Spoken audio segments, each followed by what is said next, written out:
Quique, Paco. ¿A qué posición estará? Veamos. La posición del centro de masa de este sistema de partículas X sub cm por la masa no debe variar porque primero no ha cambiado las masas de ellos. Entonces, el producto de la masa del sistema por la posición del centro de masa no variará. Ahora, pero cada partícula, en este caso la masa de Paco, y la posición a la que se encuentra Paco del tacho, sí ha variado. Lo mismo que sucedería con el producto de la masa de Quique por la partícula, por la posición que tiene esta partícula. Habrá variado, precisamente eso es lo que vamos a buscar. Entonces, si esto es 150, la masa total, y el centro de masa sigue siendo menos 2, y tendríamos que eso tiene que ser igual a la suma del producto de la masa por la posición. En el caso de Paco sabemos que es 90, y él está ahora a 4 metros. Menos 4 porque está a la izquierda. Mientras que la masa de Quique es 60 y la posición que es justamente la que deseamos encontrar. Veamos cuánto resulta esto. Tenemos aquí menos 300 y aquí más 360 y esto dividido para 60 nos da entonces la posición a la que está aquí, que sería 1 metro, ¿no? O sea, está a 1 metro a la derecha. Mientras Paco avanzó 6 en ese tira y jala, Quique avanzó más, avanzó 9 metros. ¿Sí? Observe entonces que la posición del centro de masa de ellos no ha variado, sigue siendo menos 2. Siempre que entonces las masas de estas partículas no hayan variado. Veamos, tomemos el eje de las X, ¿no? Nuestro eje. Y naturalmente, en un extremo el origen, y localicemos las dos partículas. Una está a 5 metros, la primera.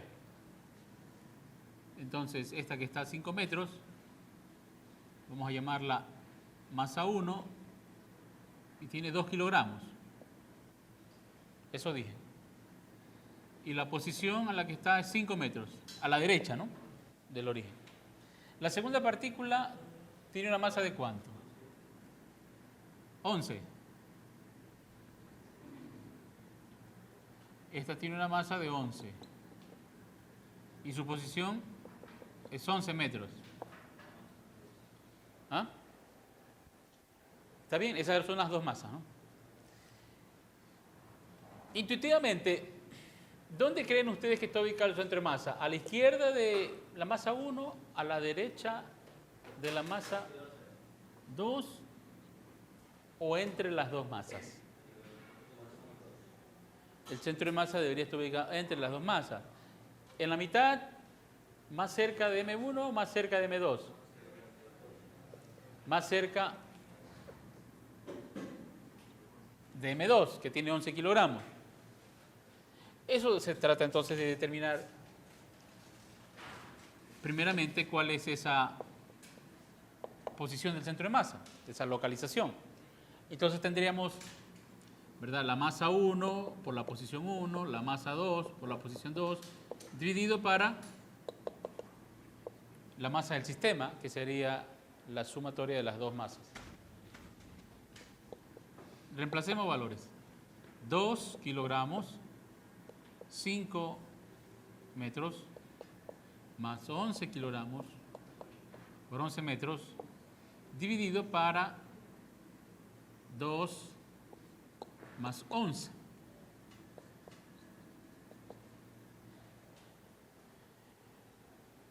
¿Cuál es la localización entonces del centro de masa?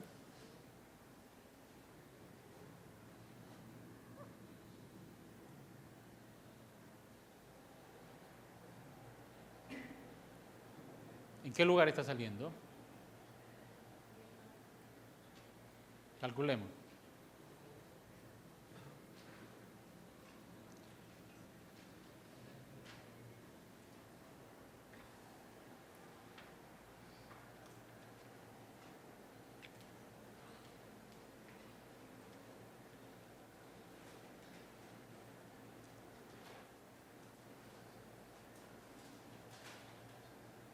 ¿Cuánto les da?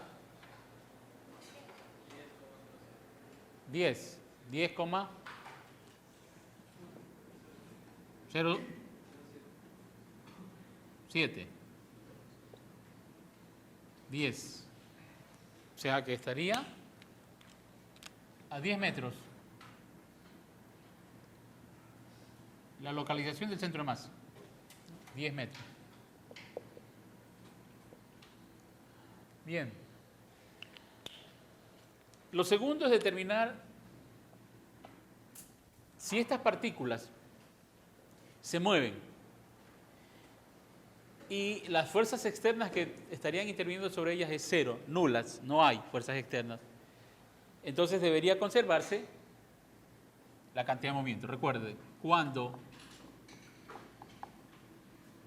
la suma de las fuerzas externas es cero, es decir, pueden haber fuerzas externas, pero esas van a estar equilibradas. Y solamente estarían las que interactúan entre ellas en el sistema. Si esta condición se da, entonces el momentum, o sea, la cantidad de movimiento, permanece constante, se conserva. Si eso es así, entonces yo tendría que la masa total del sistema, que sería en este caso, la masa total del sistema sería 2 kilogramos más 11 kilogramos, sería 13 kilogramos. Entonces, esa masa total del sistema, multiplicada por la velocidad del centro de masa, ¿no? Masa por velocidad, ¿qué cosa es? Momentum, cantidad de movimiento. Entonces, esta es la cantidad de movimiento total del sistema, la masa del sistema por la velocidad del centro de masa, se conserva, es constante. Si yo analizo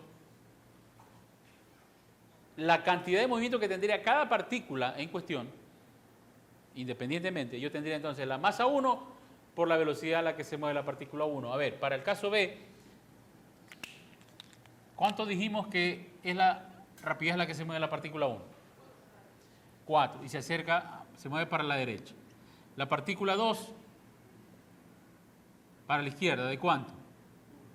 Entonces es menos 1 metros segundo, y tendríamos que multiplicar la masa 1 por la velocidad, la masa 2 por la velocidad. Como lo que se nos pregunta es la velocidad del centro de masa, tendríamos entonces que despejar y dividir. De una vez reemplacemos la masa 1, 2 kilogramos. La velocidad 1, 4i, ¿cierto? Vamos a ponerle 4i. La masa 2, 11 kilogramos. La velocidad 2, menos i, porque su rapidez es 1, dije, ¿no? 1 metro por segundo, pero moviéndose para la izquierda, todo dividido para la masa del sistema, que son 13. Entonces, la velocidad del centro de masa es constante, porque P es constante. ¿Cuánto?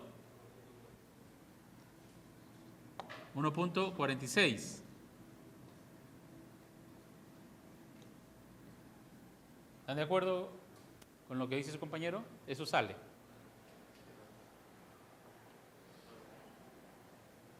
Confirmen, ¿no?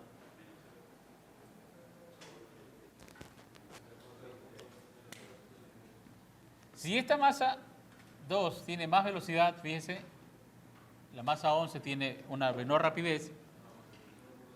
Aquí vemos que 2 por 4 es 8 y aquí vemos que esto es 11, menos 11 y 8 es menos 3, va a salir negativo, entonces no puede salir positivo. A ver, corrigiendo, esto sale entonces menos 0.23, ¿ok? Lo que sí es cierto que puedo intuitivamente saber que eso es negativo, no positivo. Ya tengo entonces el centro de masa, también he averiguado la velocidad del centro de masa, que es constante. Es decir, este punto, ¿para dónde se estaría moviendo? Este punto, la velocidad del centro de masa. Para acá, con una rapidez que es igual a menos 0.23 en dirección negativa a las X. Esa es la velocidad del punto donde estaría localizada la masa, que es el centro de masa. También tendríamos que calcular la cantidad de movimiento del sistema, ¿no? P. Ya teniendo la velocidad del centro de masa, lo único que sería es multiplicar la masa por esa velocidad. ¿De cuánto sería eso? 13 kilogramos por menos 0.23.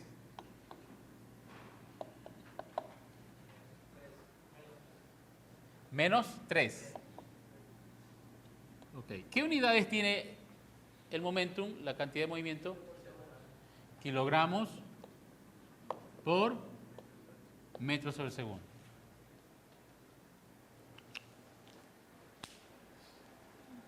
¿Alguna pregunta?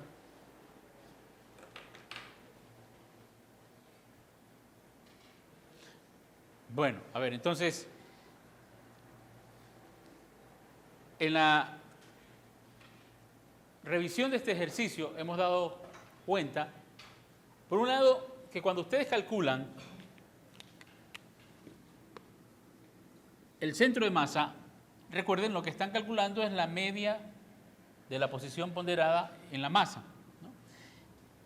Si en el sistema las fuerzas externas se cancelan, es 0, entonces se conserva el momentum. Y usted puede decir, entonces el momentum del sistema es igual a la suma de los momentos de cada partícula. Y, por ejemplo, calcular la velocidad a la que se mueve el centro de masa. Y va a ser constante la rapidez a la que se mueve. Porque esto es equilibrio, pues, ¿sí o no? Esto es equilibrio. Primera ley de Newton. Y la derivación de esto proviene de la tercera ley, porque solamente intervienen fuerzas internas allí. ¿Qué más? Que bueno, si no está en equilibrio, si hay aceleración, hay fuerza externa, hay aceleración, entonces ya la velocidad del centro de masa es variable. Porque se calcula como las ecuaciones de cinemática cuando el cuerpo se mueve con aceleración constante. Las ecuaciones del movimiento de aceleración constante. La velocidad va a cambiar. Obviamente, si cambia la velocidad, obviamente P no es constante. P va a estar variando con el tiempo. La cantidad de movimiento también variará. Recuerden, el momentum se conserva solo para esta condición, donde en el sistema las únicas fuerzas que interactúan son las que se ejercen una a la otra. Si existiesen fuerzas externas sobre ellas y estas lograran cancelarse, también. Pero si esas fuerzas externas no se anulan y produce un valor distinto de 0, va a producir una aceleración. Por lo tanto, P ya no se conservará.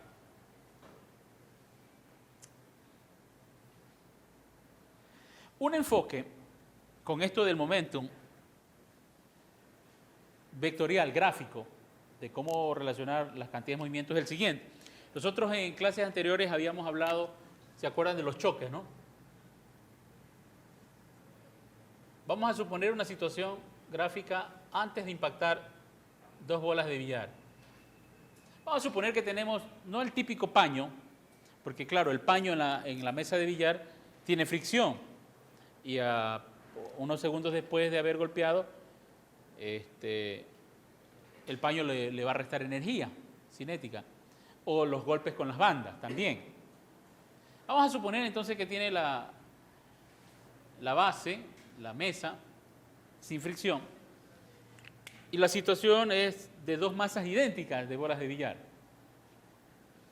Se vamos a suponer que tenemos una masa 1, una esfera 1, y aquí tenemos una esfera 2, pero la esfera 2 va a estar quieta, ¿no? Va a estar en reposo, y a la esfera 1 se le imprime una velocidad 1, horizontal, vamos a suponer. Naturalmente, en esta situación, antes del impacto, la cantidad de movimiento de esta partícula 1 será la masa de esta esfera, ¿no?, por la velocidad.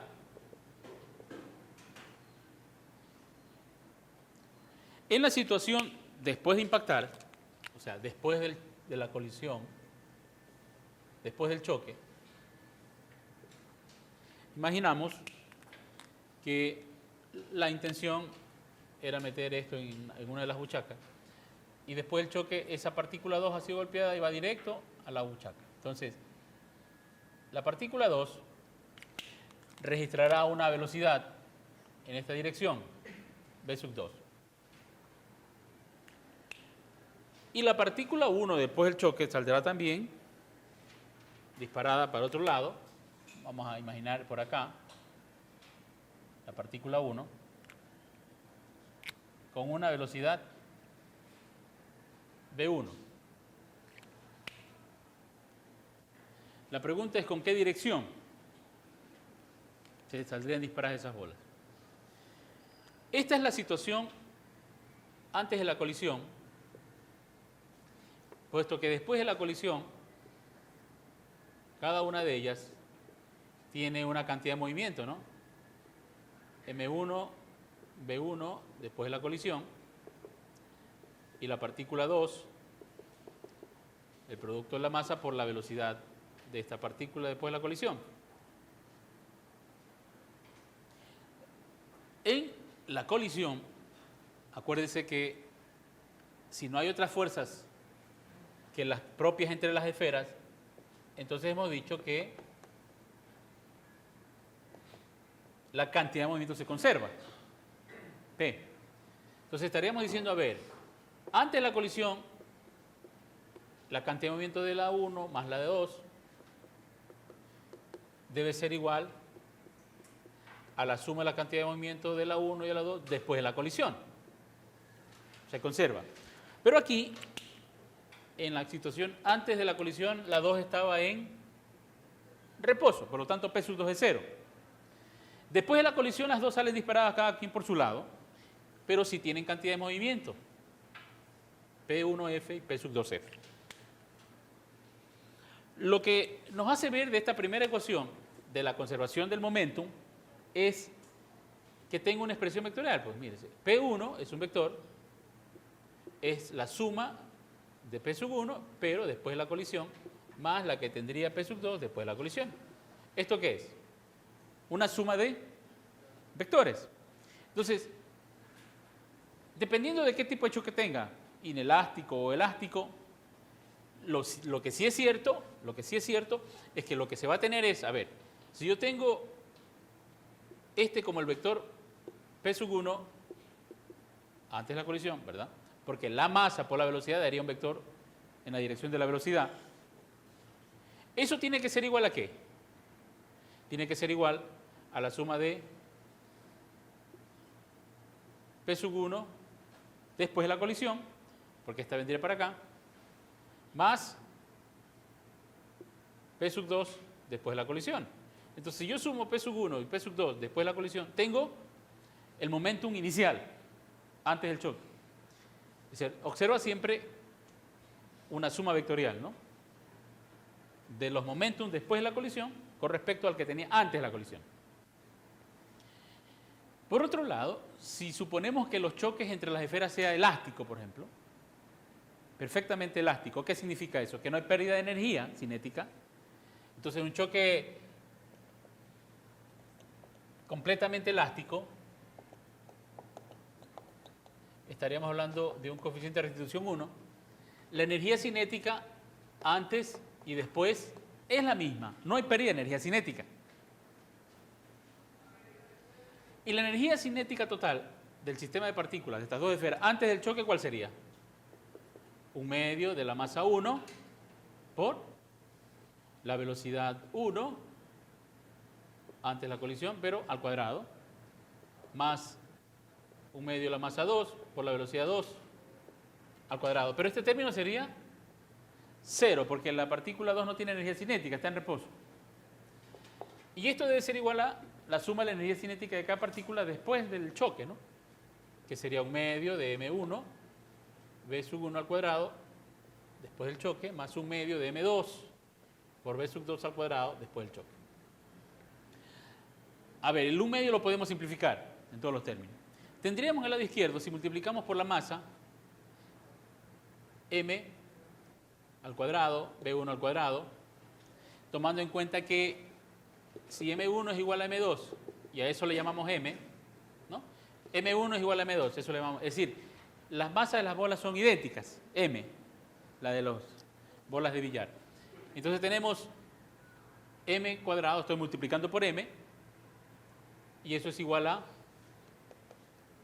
el 1/2 se canceló, a m cuadrado por v1 al cuadrado, pero esto es después de la colisión, esto es antes de la colisión. Y el siguiente término sería m al, la cantidad de movimiento de la partícula 1 antes de la colisión, pero al cuadrado, ¿no? Y lo que está a la derecha sería, en cambio, la cantidad de movimiento también de la partícula 1, pero después de la colisión, al cuadrado.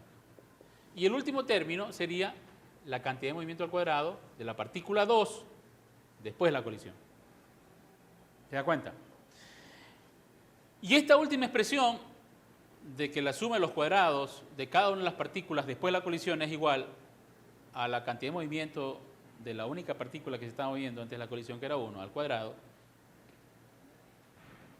¿qué pista les da?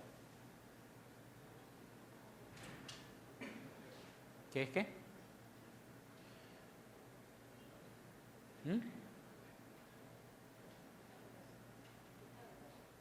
El teorema de Pitágoras, efectivamente. Que si usted identifica este triángulo, ¿qué condiciones debería tener? Un triángulo rectángulo. Es decir, fíjese que esto debería ser 90 grados.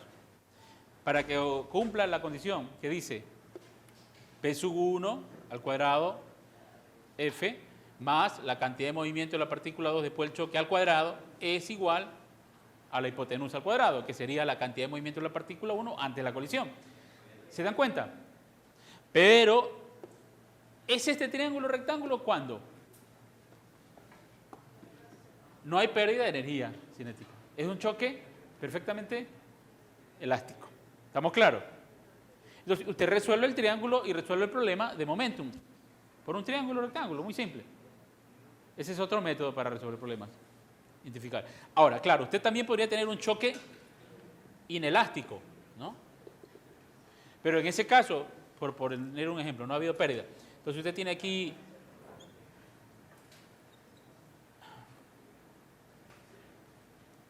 un vector, ¿qué será? Otro vector. Entonces tiene P sub 1, P sub 2, P sub 1, antes de la colisión. Pero este ángulo ya no es 90 grados, digamos 120. O menos de 90 puede ser. Pero tendría un triángulo oblicuángulo. Ya no tendría un triángulo rectángulo, porque esto vale solo para esta condición donde no hay pérdida de energía. ¿Estamos claros? Entonces es un enfoque que puede hacerlo por vectores también.